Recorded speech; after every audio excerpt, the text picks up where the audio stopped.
Il y a quelques années, pour faire des rencontres, je fréquentais les boîtes, les cafés, les bars.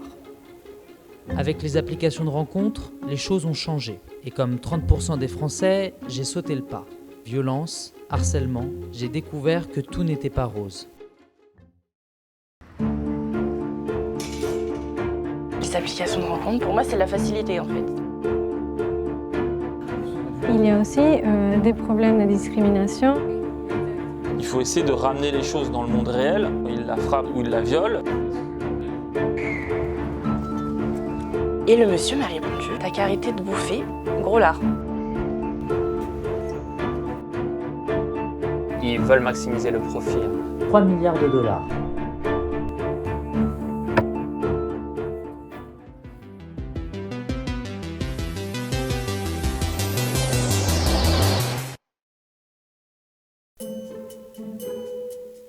Je m'appelle Adrien, je suis journaliste et j'utilise les applications de rencontres.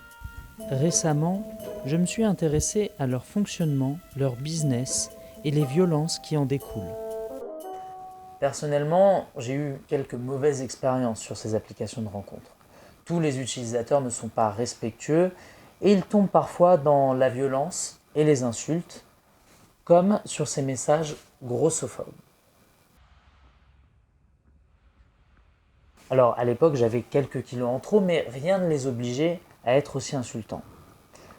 De mon côté, j'ai voulu savoir si on était beaucoup à vivre ce genre d'expérience sur les applications de rencontres et si ce phénomène était aussi répandu. J'ai lancé un appel à témoins. Rapidement, j'ai reçu plusieurs réponses de victimes d'insultes, de racisme et autres violences. À Noisy-le-Grand, j'ai fait la connaissance de Gaëlle, une jeune esthéticienne utilisatrice des applications de rencontres. J'ai pas assez confiance en moi pour aller voir les gens. Si la personne m'a liké, ça veut dire que je lui plais déjà physiquement, donc je suis sûre de pas me prendre de râteau ou un truc comme ça, de me faire humilier. Pour moi, c'est la facilité en fait. Mais lors de son utilisation, Gaëlle, comme moi, a eu affaire à des gens mal intentionnés. Moi, première fois que j'envoie un message à quelqu'un, déjà, je me suis dit bon, je vais y aller. Et je lui raconte une anecdote. Et le monsieur m'a répondu, t'as qu'à arrêter de bouffer, gros lard. Le type de message que je peux recevoir, faudrait penser à faire du sport, tu ressembles à une baleine, ça me dégoûte, regarde-toi dans un miroir sérieux. En fait, la plateforme, c'est juste, tu rencontres quelqu'un et après, on te laisse tout seul, quoi. Mais s'il arrive des trucs, c'est pas notre faute, c'est toi qui as voulu... Des victimes laissées pour compte et des affaires classées sans suite, dans ce cabinet d'avocats à Paris, Maître Honegger m'accueille.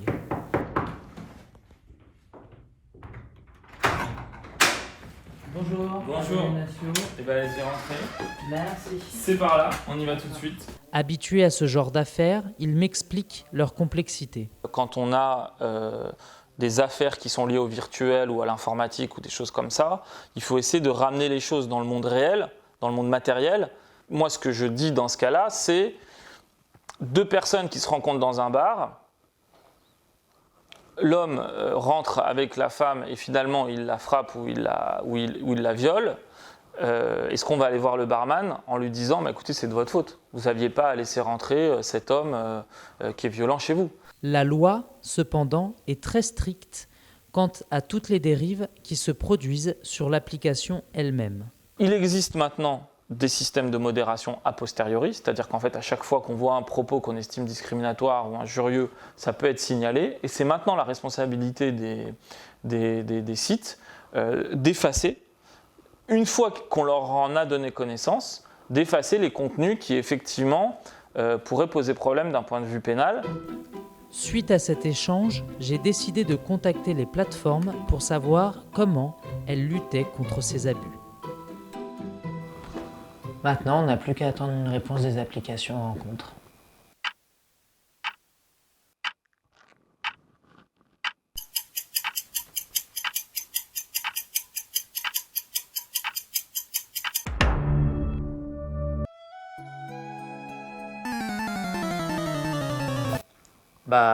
Du coup, on n'a pas eu de réponse. Pour aller plus loin dans mes recherches, je me suis intéressé aux conséquences sociologiques de ces applications. À Sciences Po Paris, j'ai rencontré une chercheuse leur ayant consacré sa thèse, Jessica Pidou. Toute la chaîne des rencontres, telle qu'elle est médiatisée en ligne, elle n'est pas garantie, elle n'est pas sécurisée par l'application. Elle se déresponsabilise complètement. Aujourd'hui, on retrouve aussi des fonctionnalités, des appels audio, vidéo, et ça nous expose. Selon la sociologue, le problème irait bien plus loin que le simple biais humain. Il s'agit aussi d'une question technique. Il y a aussi des problèmes de discrimination dès la conception de l'algorithme. C'est-à-dire que l'entreprise et les développeurs, l'équipe technique qui est derrière l'application, va aussi introduire ces normes sociales dans la conception d'une page de profil, dans la sélection des types de données. Bonjour, c'est Adrien Inacio, journaliste. Encore une fois, j'ai tenté de contacter les applications de rencontres pour mieux comprendre le fonctionnement de leurs algorithmes. Mais toujours pas de réponse. Philippe Rémy est développeur. Il a étudié les algorithmes de Tinder et les a décortiqués. Il explique dans les détails en quoi ces derniers peuvent être discriminants. Ils veulent maximiser le profit. Donc, ils vont avoir tendance à targeter un petit peu les personnes qui vont être plus enclins à payer pour utiliser l'application. Leur algorithme est un petit peu biaisé et que certains profils, ils ont tendance à remonter plus que d'autres. C'est tout à fait possible que les minorités soient aussi des targets qui seraient plus enclins à payer. À ce stade de l'enquête, quelques explications s'imposent. Donc, si j'ai bien compris, les applications récoltent un maximum de données sur les utilisateurs afin de dresser une note de désirabilité qu'on appelle aussi score dating.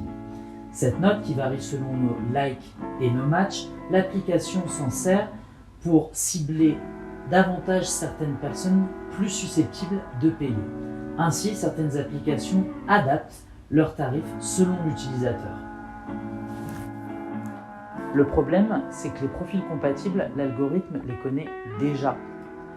L'application bloque donc les résultats et joue sur la détresse de ses utilisateurs pour les pousser à consommer plus, ce qui soulève un vrai problème d'ordre moral. Un système plutôt profitable pour les applications. Tinder, par exemple, leader sur le marché, cumule près de 470 millions d'utilisateurs, dont 7 millions ayant souscrit un abonnement payant. Sur le premier semestre 2022, cela représente un chiffre d'affaires de 3 milliards de dollars. Harcèlement, banalisation de la violence, bénéfices faits sur le dos des utilisateurs. Sur Internet, l'amour n'est pas donné à tout le monde. Les applications sont difficilement attaquables sur le plan juridique. Heureusement, il reste encore quelques astuces pour éviter les préjudices. Premièrement, réfléchissez bien avant d'aborder quelqu'un sur les applications de rencontres.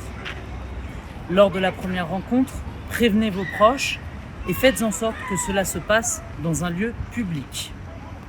En cas de problème, n'hésitez pas à signaler l'autre utilisateur que vous rencontrez. Sinon, il existe d'autres manières de rencontrer des gens, dans la vie réelle, ou si vous avez un peu plus de mal, les agences matrimoniales. Elles ont fait leur grand retour lors de la crise du Covid, et cette fois-ci, ce ne sont pas des algorithmes qui trouveront l'amour pour vous, mais l'intelligence humaine.